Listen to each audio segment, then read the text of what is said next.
سلام، عصرتون بخیر. امیدوارم که حالتون خوب باشه. امروز اومدم با یه روزمرگی جدید. امروز من یه خرید تافتونپز داشتم. حالا امروز میخوام به قولی افتتاحش کنم. بعد امروز میخوام تافتون بپزم و برای اولین باره امیدوارم که تافتونم خوب بشه. سه نوع میخوام تافتون درست کنم. یه نوع تافتون کنجدیه، یه نوع تافتون سیب زمینی با سبزی‌های کوهیه که ما نیشابوری‌ها به اون سبزی‌های کوهی میگیم ملو. حالا نمیدونم شما چی میگین بهش. بعد یه نوع تافتونم میخوام با جرمه کره گاوی درست کنم که حالا اینا رو واسهتون میذارم که ببینین چه جوری هستش. امیدوارم که از این ویدیو هم لذت ببرید. حالا همراه من باشید، بریم بقیه کارا رو ببینیم.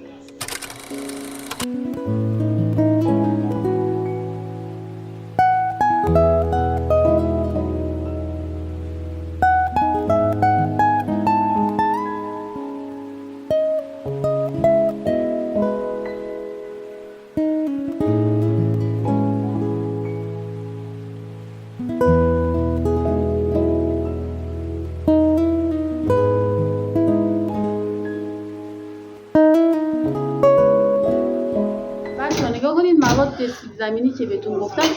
حالا ما توی خمیر کردیم، این یک کم دیگه‌اش مونده. خب نگاه کنید، اینا سیب زمینی، سبزی‌های کوهی، پیاز، زردچوبه، ادویه با نمک. خب حالا من خود این سبزی کوهی رو بهتون نشون میدم، از تو فریز بعد در بیارم بهتون نشون میدم. بقیه‌اش هم توی خمیر کردیم. درست آقای سامی؟ بعد حالا اینا کنجدای آسیاب شدمه که آسیاب اول شستم که خاک نداشته باشه، بعد تفش دادم، بعدم آسیابش کردم. خب بعد با زردچوبه تفش دادم، منتظرم اونا پخته شه اول، بعد اینا رو آماده کنم تا اونا پخته بشه. حالا زمان میبره کم تا ببینید. اگه خمیر خیلی میشه به نظر من خمیر رو چیز نکنید چون باید کم میاره خمیر، چون کم میاریم برای اون. اگه خمیرم اضافه کنم که من چگونه روی اعصاب مخاطب برویم؟ نه اصلا دیدی صدای چیز وقتی میشه تای قابلش صدای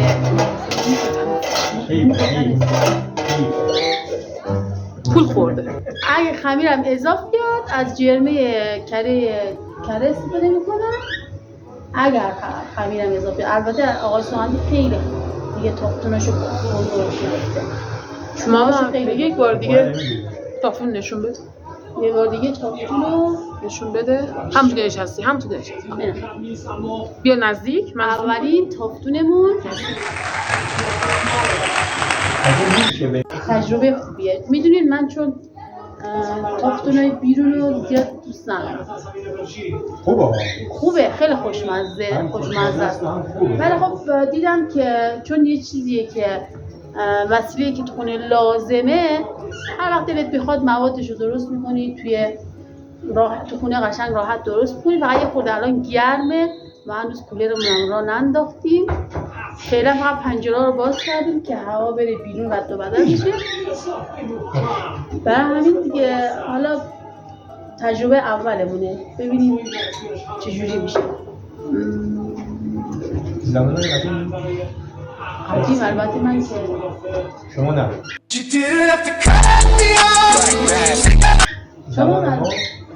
زمان ما خوشم زیاد. بعد مادرم که خمیر میکرد، بعد میآوردیم سر تنور میرفتیم میدیدیم مثلا میپزه آوردیم نونای دستی میزد، تاکون میزد، آی که کجدی بخوریم. یعنی نوناش به نون خودش هم خورده میشه.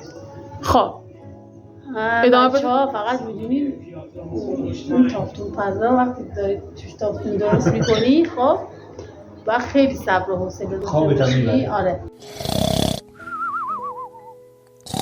چون مثلا اواخر رهاش میکنی میری آره پیش دیگه. یه جای دیگه تا خودش. خیلی حوصله. گندم میخریدیم. البته بگو که بابا مثلا 52 من متولد 52. آره مثلا اون قدیم آره مثلا قدیم که نه دیگه نه شنیده ها.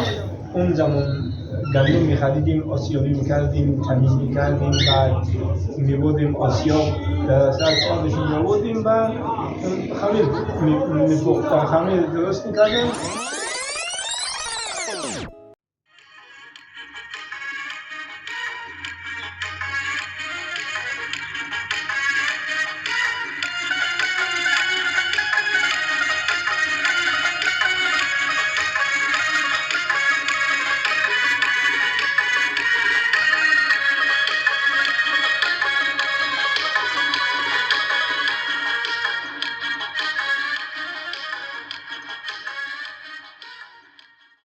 پس خیلی سخت.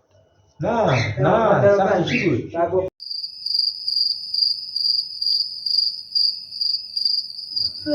هدف به به. عالی شد. برو کردم. خب میدونی یکی این که من خیلی خونه مثلا وقتم مثلا حالا یه ورزشی برم و بعد بیام خونه و بعد مثلا کارهای خونه و حالا این روزمرگیه که همه دارم خب بعد مثلا باغ و اینا میرم گفتم کنار اینا مثلا یه روزمرگی دیگه هم داشته باشم و خیلی چون توی این فضا مثلا دیدم روزمرگی بعضی از پیجا رو دیدم و اینا خیلی خوشم اومده دیگه حالا گفتم امتحان کنیم ببینیم چطوری هست و همون رفتم توش. شبیه با یادتون میخوام که دیگه از این خانم بچه ها طرفداری کنید. حالا سابسکرایب یادتون نره، زنگوله رو حتما بزنید، لایک هم فراموشتون نشه چون من تازه وارد مثلا این فضا شدم. خواهشم منو حمایت کنید، کامنت هم حتما واسم بذارید. دوست دارم که اگه شما تاپتونتز دارین و حالا مثلا یه روش خاصی دارین برای مثلا مواد تاپتونتون، حالا هرچی با من در میون بذارید که من بزن. الو سلام عزیزم، مرسی قربونت. صفقت نشه. آره ماما تو اگه یه شهر دیگه جز نشابور قرار بود زندگی کنی؟ من دوست داشتم توی یکی از شهرهای شمال مثلا یه خونه داشته باشم برم بیام.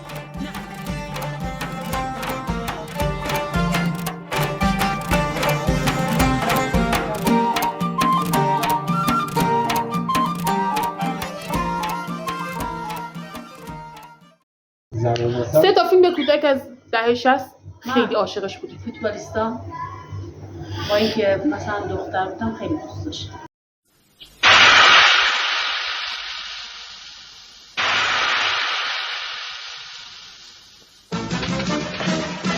خب دیدی خیلی دوست داشتم. بعد یه گالیور بابا می دیالوگ گالیور خیلی قشنگه. بعد میدونم دیگه کارمون تمومه. دختر من که قبلا گفتم کارمون تمومه نداره ما دیگه نجات پیدا نمی‌کنیم. زامبی رم دوست داشتم. زامبی اثر میخورد خرسه. بامزی یه چیزی تو این مایا. آره بامزی رم خیلی دوست داشتم. کرده؟ من یادم تلویزیون تازه خریدیم، بعد 3 کانال، یعنی 1 کانال داشت دیگه، کانال 1 داشت، بعد کانال 1 و 2 اومد، کانال 3 بعدنا اومد که ورزش نشون میداد. کانال 1 از ساعت 3 و 4 بعد از ظهر برنامه داشت تا ساعت 8 9 شب، بعدش هم برفک بود. نشستیم ما برفک‌ها تو برفک‌ها چیزی دیگه نشون نمیده. یادته؟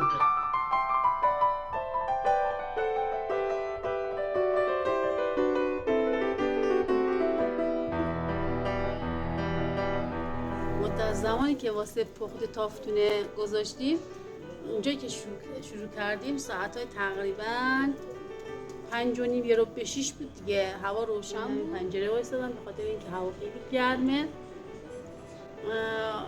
دیگه ما پخت تافتونمون تموم شد دیگه. یه دونه دیگه مونده که اونم گذاشتیم درست بشه. حالا برای اولین بار به نظر من تافتونمون خیلی خوب شد، هم خوشمزه، جاتون خیلی خالیه. امیدوارم که از این ویدیو لذت برده باشین. همگی شما رو تا ویدیوی بعدی به خدا بزرگ میسپارم. خدا نگهدارتون.